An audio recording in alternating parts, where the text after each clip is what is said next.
की तो समझ आती है, चले वो खुश हैं या जो भी उनके सिनेरियोज हैं, लेकिन उसके बरक्स हमने देखा कि दुबई के बुर्ज खलीफा में राम की जो उनकी मूर्ति है उसको लाइट अप किया गया है, और दूसरी जानिब अमेरिका के टाइम स्क्वायर पर 1 घंटे का राम की पिक्चर्स, राम की वीडियोस वो दिखाई जा रही है। क्या वजूहत है सर कि दुनिया आज उनके एक बड़े इवेंट को हम कह देते हैं सेलिब्रेट कर रही है, जिसमें हमारे मुस्लिम भी हैं? क्यों?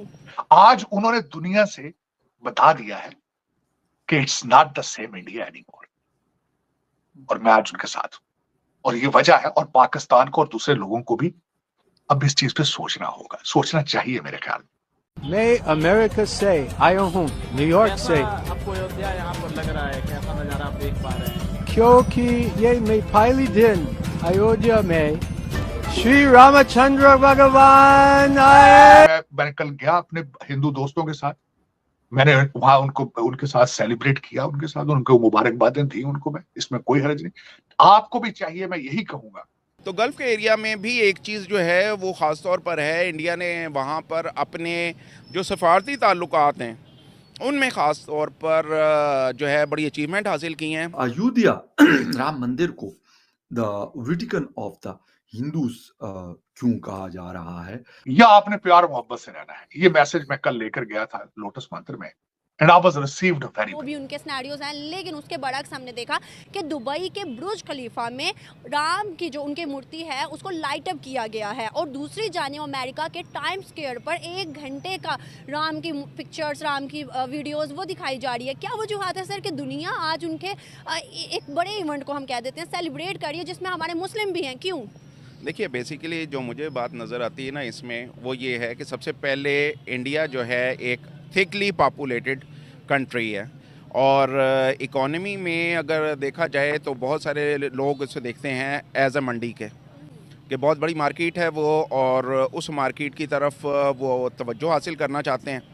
अमेरिका का जहाँ तक ताल्लुक़ है तो अमेरिका भी अपने इंटरेस्ट देखकर उसके मुताबिक यकीनी तौर पर चला करता है, और यही वजह है कि उसने पाकिस्तान के साथ देरपा जो ताल्लुकात थे, सीटो सेंटो के मुआहदे थे, उन सब को निगेट करके इंडिया की तरफ जिस तरह से हाथ बढ़ाया, और सोवियत यूनियन के साथ उसकी एफिलिएशन थी, लेकिन उस एफिलिएशन को भी नेगेट करके उन्होंने इंडिया के साथ बहुत ज़्यादा गहरे मरासम किए।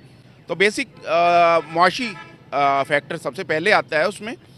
और जहाँ तक आपने बात की गल्फ़ के एरिया की, तो गल्फ़ के एरिया में भी एक चीज़ जो है वो ख़ास तौर पर है, इंडिया ने वहाँ पर अपने जो सफारती ताल्लुकात हैं उनमें ख़ास तौर पर जो है बड़ी अचीवमेंट हासिल की हैं, और यही वजह है कि वहाँ पर जो बुर्ज खलीफा है या उस एरिया से एडजेसेंट जो एरियाज़ हैं वहाँ पर यकीनन उन्हें काफ़ी ज़्यादा अभी तक पजीराई हासिल है। तो मैं समझता हूँ, अगर हम अपनी बात करें तो आपको पता है कि हम इस्लाम पहले रखते हैं, फिर उसके बाद कंट्री रखते हैं या कोई और दूसरी चीज़ रखते हैं, लेकिन हमारे जो दीगर ममालिक हैं, जितने भी मुस्लिम कंट्रीज हैं, वो इंडिया के साथ ज़्यादा अच्छे ताल्लुकात बनाए जा रहे हैं। अब इस्लाम कहाँ गया? मैंने कल गया अपने हिंदू दोस्तों के साथ, मैंने वहां उनके साथ सेलिब्रेट किया, उनके साथ उनको मुबारकबादें दी उनको, मैं इसमें कोई हर्ज नहीं। आपको भी चाहिए, मैं यही कहूंगा कि देखें। और दूसरा, गूगल करके देखें, मैं उस पर ज्यादा मुस्तनद बात तो नहीं है, लेकिन एक इंफॉर्मेशन है कि जब हमारे पठान भाई आए तो 60,000 मंदिरों को उन्होंने डिस्ट्रॉय किया था यहाँ। तो जब, और दूसरी बात यह है कि जब हागिया सोफिया टर्की के अंदर आप उसको चर्च को तोड़ के मस्जिद बना लेते हैं, तो आज क्रिश्चियन आपके साथ हालते जंग में नहीं है, वो भी बर्दाश्त कर रहे हैं। आगे चले, पीछे नहीं जाना, हमने आगे जाना है। तो इसमें यही मेरा यही मशवरा होगा कि अब एक दूसरे, हम एक सरजमीन की औलाद है, चाहे जैसे भी हुए आप मुसलमान, चाहे जो कुछ भी हुआ है वो माजी है। अब आगे चलने के लिए इस वक्त जरूरत है, आपको तालीम की जरूरत है।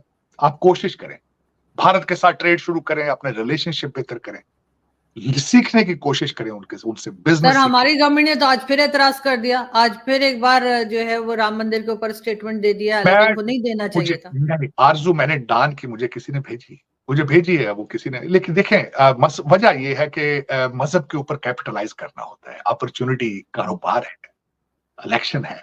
आज आप उसकी बात कर रहे हैं, CNN ने इसके खिलाफ बड़ा गलत प्रोपेगेंडा किया है, BBC ने इसके खिलाफ बहुत कुछ लिखा है, कई लोगों ने लिखा कि ये मोदी साहब की ताजपोशी है, कई लोगों ने लिखा है ये इलेक्शन है सारा, ठीक है जैसे भी है, लेकिन मुझे पता है कि मोदी साहब की लिस्ट बहुत लंबी है जो अकम्प्लिश उन्होंने किया है भारत के अंदर।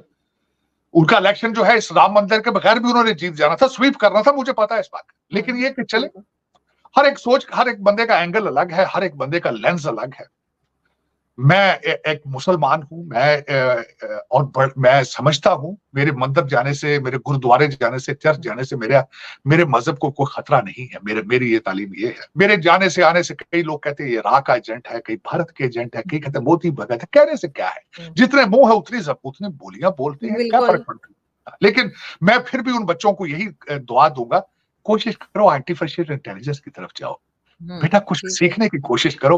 उर्दू में ट्वीट छोड़ो, ट्वीट के साथ रोटी नहीं मिलेगी, ऐसा ही है। के साथ आपको जिहाद के सबक देने वाले नहीं आरजू, इनको सारे जिहाद के सबक देने वाले के सबके बच्चे लंदन में पढ़ रहे हैं बेटा।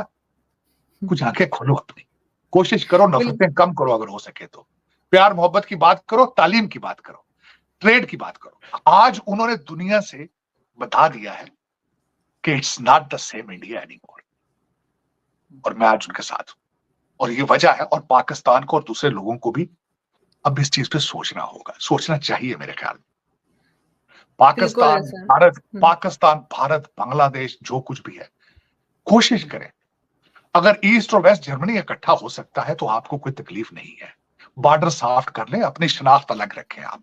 मैं ये नहीं कहूंगा आपको, मैं ये नहीं कहूंगा कि आप अपने मजहब तब्दील करें, लेकिन कोशिश करें इकट्ठे कैसे रहना है, प्यार और मोहब्बत से।